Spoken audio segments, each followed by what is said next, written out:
Hello everyone, I am back with another video and the topic is atomic orbitals. आज हम जानेंगे कि atomic orbitals क्या होती हैं, उनकी शेप क्या होती है और उनकी एनर्जी का ऑर्डर क्या होता है। चलिए देखते हैं। तो जैसा कि हमें पता है कि हीजनबर्ग अनसर्टेनिटी प्रिंसिपल के अकॉर्डिंग किसी भी इलेक्ट्रॉन की एग्जैक्ट पोजीशन हम किसी पर्टिकुलर टाइम पर नहीं फाइंड आउट कर सकते हैं। तो हम देखते हैं कि एटॉमिक ऑर्बिटल्स आखिर होती क्या हैं। The region in space around the nucleus where there is maximum probability of finding an electron is called an orbital. अगर हम न्यूक्लियस के अराउंड 3D स्पेस में देखें, मतलब न्यूक्लियस के चारों तरफ किसी भी डायरेक्शन में चल के देखें, तो कोई एक ऐसा रीजन मिलेगा जहाँ पे हमें इलेक्ट्रॉन मिलने की जो आशंका है, जो प्रोबेबिलिटी है, वो मैक्सिमम होगी। तो उसी रीजन को हम कह देंगे ऑर्बिटल। अब ऑर्बिटल कोई पॉइंट तो है नहीं है, इसलिए ऑर्बिटल को हम क्या कहते हैं? Charge cloud of electrons. Orbitals actually represent the charge cloud of electrons. अब हमने पिछली वीडियो में पढ़ा था कि जो सबशेल्स होती हैं वो चार तरीके की होती हैं। एक होती है एस, एक होती है पी, एक डी और एक एफ। तो जो सबशेल्स होती है उसके जो ब्लॉक्स होते हैं या कह सकते हैं खाने होते हैं, उसको कहते हैं हम असल में ऑर्बिटल्स। फॉर एग्जांपल, अगर एस सबशेल देख रहे हैं तो उसकी जो खाना होता है वो कितना होता है? एक होता है, यानी कि एस में कितनी ऑर्बिटल होती है? एक ऑर्बिटल होती है। इसी तरीके से पी में देखें तो तीन खाने होते हैं या फिर पी में तीन ऑर्बिटल होती हैं। ये एक इम्पॉर्टेंट पॉइंट है कि किसी भी ऑर्बिटल में, किसी एक ऑर्बिटल में, या कह सकते हैं कि हर एक ऑर्बिटल में मैक्सिमम केवल दो ही इलेक्ट्रॉन्स आ सकते हैं। अब इसके बाद जैसे एस है, एस में दो इलेक्ट्रॉन्स आ सकते हैं मैक्सिमम। पी में 6 इलेक्ट्रॉन्स आ सकते हैं मैक्सिमम। डी में 10 इलेक्ट्रॉन्स आ सकते हैं मैक्सिमम। और एफ में 14 इलेक्ट्रॉन्स आ सकते हैं। अब ये हमने कैसे निकाला था? जैसे मान लो एस में एक खाना है, यानी कि एक ऑर्बिटल है, और एक ऑर्बिटल में कितने इलेक्ट्रॉन्स आ सकते हैं? केवल दो। तो एस में कितने टोटल इलेक्ट्रॉन्स होंगे या कितने मैक्सिमम इलेक्ट्रॉन्स होंगे? दो। इसी तरीके से पी में कितने खाने हैं? तीन। एक, दो, तीन। तो इसमें अगर हम इलेक्ट्रॉन्स की फिलिंग करें तो मैक्सिमम कितने इलेक्ट्रॉन्स भरे जा सकते हैं? 6 इलेक्ट्रॉन्स, क्योंकि एक ऑर्बिटल में केवल दो ही इलेक्ट्रॉन्स आते हैं। सिमिलरली हम डी में देख सकते हैं। डी में 5 खाने होते हैं, 5 ऑर्बिटल होती हैं। तो 5 ऑर्बिटल में, हर ऑर्बिटल में अगर 2 इलेक्ट्रॉन आ रहे हैं तो 5 में कितने हो जाएंगे? 10 इलेक्ट्रॉन। और इसी तरीके से एफ में हो जाएंगे maximum 14 electrons. Also there is a formula 4l+2 for calculating maximum electrons in a subshell. अगर हम किसी पर्टिकुलर सबशेल को देखें तो उसमें कितने इलेक्ट्रॉन्स मैक्सिमम भरे जा सकते हैं, उसके लिए एक फॉर्मूला भी है, वो है 4l+2। 4l+2। फॉर एग्जाम्पल, अगर हम P के लिए देखें तो P के लिए L की वैल्यू क्या होती है? 1। L माने एजिमुथल क्वांटम नंबर। तो P सबशेल के लिए देखें तो L की वैल्यू होती है 1। तो अगर हम फॉर्मूला अप्लाई करते हैं 4l+2 इक्वल्स 4 × 1+2 इक्वल्स 6, यानी कि P में मैक्सिमम कितने इलेक्ट्रॉन भरे जा सकते हैं? 6। वही हमने ऊपर देखा। ऐसे ही अगर हम D के लिए देखते हैं तो D के लिए L की वैल्यू होती है 2, और 2 की वैल्यू हम लगाएंगे इस फॉर्मूला में, L की वैल्यू 2, तो 4 × 2+2 इक्वल्स 10। तो जो D ऑर्बिटल है उसमें मैक्सिमम कितने इलेक्ट्रॉन्स हो सकते हैं? 10 इलेक्ट्रॉन्स हो सकते हैं। और सिमिलरली अगर हम F के लिए देखें तो F के लिए वैल्यू होती है L = 3। सो 4l+2 इक्वल्स 4 × 3+2 इक्वल्स 12+2 इक्वल्स 14। तो 4F सबशेल में कितने मैक्सिमम इलेक्ट्रॉन्स भरे जा सकते हैं? 14 भरे जा सकते हैं। एक क्वेश्चन प्रैक्टिस करते हैं इसी से रिलेटेड, ताकि टॉपिक पक्का हो जाए। तो क्वेश्चन है, how many orbitals are there in fourth shell, यानी कि जो प्रिंसिपल क्वांटम नंबर है वो दिया हुआ है 4th। तो देखते हैं, जो हमारी 4th है शेल मीन, मतलब 4th शेल दिया हुआ है, उसका मतलब हो गया जो प्रिंसिपल क्वांटम नंबर होगा वो कितना होगा? 4 होगा। अब 4 के लिए जो L की वैल्यूज़ हो सकती हैं वो कितनी होती हैं? L की वैल्यू होती है 0 से लेके n-1 की वैल्यू तक। दैट मीन्स कि 4, अगर n हमारा 4 है तो L कितना होगा? 0, 1, 2 एंड 3। तो अब हमें पता है कि L की वैल्यू अगर 0 होती है तो S होती है, 1 होती है तो P, 2 होती है तो D, और 3 होती है तो F। और हमारे पास शेल कौन सी है? 4th। तो हमारे पास कितनी सब शेल्स हो गई? 4। कौन कौन सी? 0 की वजह से 4s हो गई, 1 की वजह से 4p, देन 2 की वजह से 4d एंड 3 की वजह से 4f। अब हमने देखा कि जो हमारी s ऑर्बिटल होती है, मतलब s सब शेल है, उसमें कितना खाना है, एक खाना, मतलब कि उसमें ऑर्बिटल कितनी होती है, एक ऑर्बिटल। ऐसे ही 4p में कितनी होती है, 3 ऑर्बिटल, d में कितनी होती है, 5 ऑर्बिटल एंड f में कितनी होती है, 7 ऑर्बिटल्स। तो टोटल ऑर्बिटल्स हमारी कितनी हो गई, 1 + 3 + 5 + 7 = 16 ऑर्बिटल्स। और अगर हम देखें कि इसमें टोटल इलेक्ट्रॉन्स कितने होंगे, फोर्थ शेल में टोटल इलेक्ट्रॉन्स कितने होंगे, तो हम निकाल सकते हैं कि एक ऑर्बिटल में 2 इलेक्ट्रॉन्स होते हैं, तो 16 ऑर्बिटल्स में कितने होंगे, 32। तो फोर्थ शेल में टोटल ऑर्बिटल्स होंगी 16 और टोटल इलेक्ट्रॉन्स यानी कि मैक्सिमम इलेक्ट्रॉन्स जो उसमें भरे जा सकते होंगे वो होंगे 32। एक और एग्जाम्पल छोटा सा करके देखते हैं सिमिलर, आप लोग प्रैक्टिस करके बताना। मान लो थर्ड शेल है, तो थर्ड शेल में टोटल कितनी सब शेल होंगी, टोटल सब शेल कितनी होंगी, और आपको बताना है कि मैक्सिमम कितने इलेक्ट्रॉन्स इसमें भर सकते हैं। कमेंट में बताइएगा करके।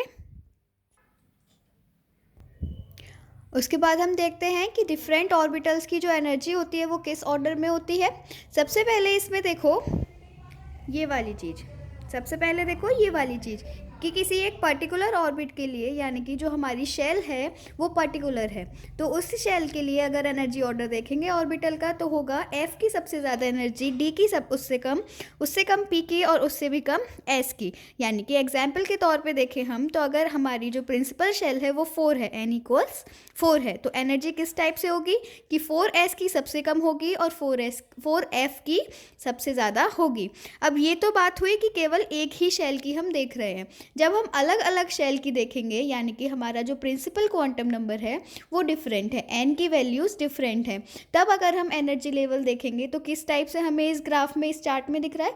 देखो सबसे कम एनर्जी है 1 की, ये याद रखना कि ये जो एनर्जी है वो ऊपर की तरफ बढ़ रही है, ठीक है।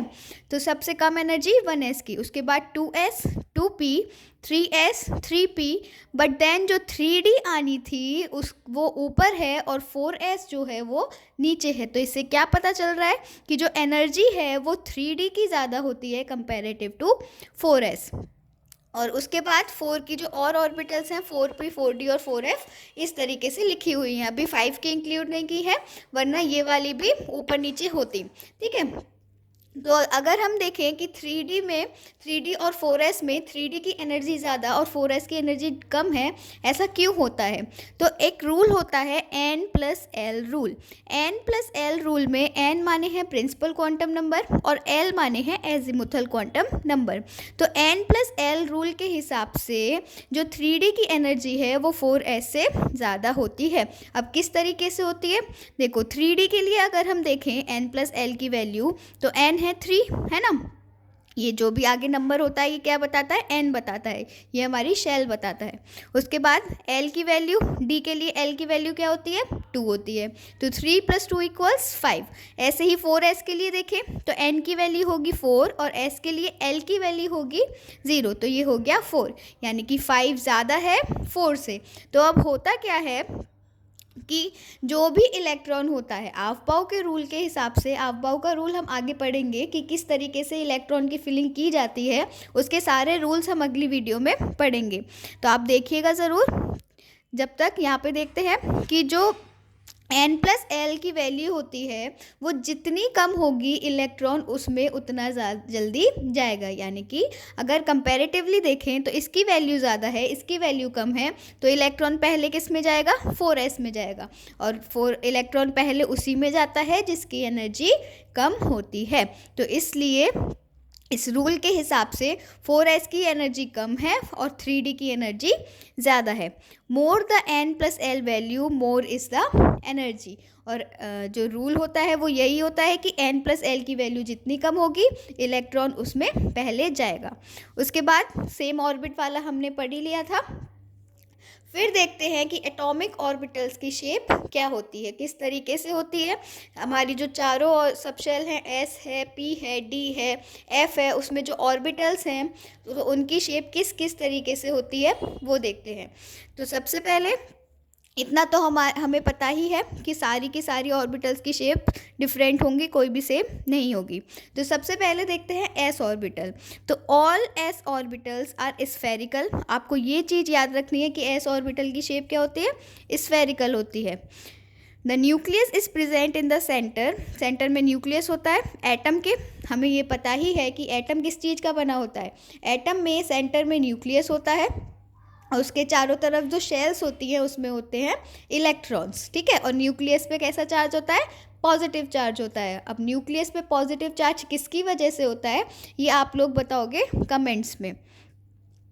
मैं जो भी क्वेश्चंस वीडियो में पूछती हूँ आप उसके आंसर्स कमेंट में ज़रूर कीजिए, इससे आपकी प्रैक्टिस होगी।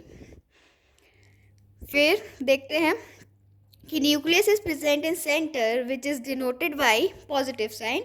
All s orbitals of an atom are identical मतलब same, similar, that is spherical but their sizes very मतलब चेंज होते रहते हैं। अब इतना तो कॉमन सेंस की बात है कि एस जितनी भी ऑर्बिटल होंगी एस की सब स्फेरिकल ही होंगी, लेकिन जैसे अगर 1s है, 2s है, 3s है, तो 3s का साइज़ बड़ा होगा 2s से, 2s का बड़ा होगा 1s से। तो जो साइजेस हैं वो वेरी करते रहते हैं, लेकिन जो शेप होती है वो स्फेरिकल ही रहती है। देखो साइजेस के लिए अभी हमने पढ़ा साइजेस डिफरेंट होते हैं, उसी के लिए यहाँ दिखाया हुआ है 1s ऑर्बिटल का साइज, 2s ऑर्बिटल का साइज। तो 2s ऑर्बिटल का साइज बढ़ जाएगा, क्यों बढ़ेगा, क्योंकि उसमें जो शेल है उसके नंबर बढ़ गए। अब 1s में हमने देखा सेंटर में न्यूक्लियस, 2s में भी सेंटर में न्यूक्लियस, देन शेल आ रही है और ये हमने एक्सिस दिखाई हुई है। ऐसे ही इसमें पहली शेल होगी 1s की, दूसरी शेल होगी 2s की। तो ये हो गया 2s ऑर्बिटल का डायग्राम, यानी कि जो s ऑर्बिटल की शेप्स होती हैं वो इस तरीके से होती है और शेल के बढ़ने के साथ साथ साइज भी बढ़ता जाता है। अब according to wave mechanics, if wave function psi varies only with distance of electron from nucleus and has no angular term. अब वेव मैकेनिक्स के अकॉर्डिंग अगर आपने पढ़ा हो तो हर इलेक्ट्रॉन से एक वेव फंक्शन जुड़ा हुआ होता है जिसे हम दिखाते हैं साइन से। त्रिशूल जैसी फॉर्म होती है, इसको बोलते हैं साई। तो साई से दिखाते हैं। तो जब हम देख रहे हैं कि अगर वेव फंक्शन जो है, जो हमें बता रहा है या जो केवल इलेक्ट्रॉन से न्यूक्लियस के साथ वेरी हो रहा है, इलेक्ट्रॉन से न्यूक्लियस की डिस्टेंस के साथ वेरी हो रहा है और उसमें कोई भी एंगुलर टर्म नहीं है, कोई भी एंगुलर टर्म नहीं है, तब वो ऑर्बिटल स्फेरिकल होती है। अब अगर साइन मतलब ऐसे साइन के लिए जिसमें कोई भी एंगुलर टर्म नहीं है तो एल की वैल्यू हो गई 0, क्योंकि एल जो है वो हमारा क्या है, एंगुलर टर्म ही होता है, मतलब एंगुलर क्वांटम नंबर ही तो होता है, एंगुलर मोमेंटम से ही तो रिलेटेड होता है। तो साइन ऐसे साइन के लिए एल की वैल्यू हो गई 0। तो अब जब एल की वैल्यू 0 है तो एस ऑर्बिटल भी स्फेरिकल होगी। अब फॉर एस ऑर्बिटल एल बराबर 0, एम बराबर 0, सो जो एस ऑर्बिटल है उसमें केवल एक ही ओरिएंटेशन होगी या वो केवल एक ही तरफ होगा और कोई भी डायरेक्शन नहीं होती है। ये आपको याद रखना है कि जो एस ऑर्बिटल होती है वो नॉन डायरेक्शनल होती है, यानी कि इसमें कोऑर्डिनेटेड एक्सिस का कोई भी काम नहीं होता है, नॉन डायरेक्शनल होती है। Thus in s orbital there is equal probability of finding the electron density in any direction around the nucleus. कोई पर्टिकुलर डायरेक्शन नहीं होती है इसमें कि यहीं मिलेगी हमारी इलेक्ट्रॉन डेंसिटी। अब डायरेक्शन वाला जो पॉइंट है वो आपको पी ऑर्बिटल डी ऑर्बिटल में ज़्यादा समझ में आएगा कि मैं कैसे एक्सिस की बात कर रही हूँ, किस रेफरेंस में बात कर रही हूँ। तो ये था हमारा एस ऑर्बिटल। अब अगली वीडियो में हम पी ऑर्बिटल और डी ऑर्बिटल के बारे में पढ़ेंगे और कुछ क्वेश्चंस प्रैक्टिस करेंगे। That's all for today, thank you.